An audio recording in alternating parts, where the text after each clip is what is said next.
Welcome to Shri jewels. ఈరోజు మన item వచ్చి విక్టోరియన్ వర్క్లో చేసిన మిడిల్ సెట్ అండి. ఇది మనకి టోటల్ వెయిట్ వచ్చేసరికి 68 గ్రామ్స్లో సెట్ అయితే రావడం జరిగిందండి. మనకి ఇది క్లయింట్ టేస్ట్కి తగ్గట్టుగా వాళ్ళు కంప్లీట్ వైట్లో కావాలని చెప్పనని, బట్ రిచ్నెస్గా ఉండాలండి అని చెప్పని అనడం వల్ల మిడిల్లో ఎంబ్రాయిడ్ అయితే ఇవ్వడం జరిగిందండి. టోటల్ ఇవన్నీ మనం మోజనైట్స్ అండ్ సిగ్నిటీస్ కాంబినేషన్తో సౌత్ సీ పర్ల్స్ అనేది ఇవ్వడం జరిగింది. సెట్ వచ్చేసరికి మనకి సింపుల్ అండ్ ఎలిగెంట్ లుక్ అయితే ఉందని చెప్పొచ్చండి.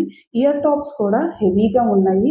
ఇది లెంత్ 20 ఇంచెస్ రావడం వల్ల మనకి శారీస్ మీద సెకండ్ స్టెప్ దగ్గరకు ఉంది నీట్గా లాకెట్ అయితే ఎలివేట్ అవుతుందండి. ఇది మనకి మీ శ్రీ జ్యువెల్స్లో కేవలం 10% వేస్టేజ్లో లభిస్తుంది. Thank you.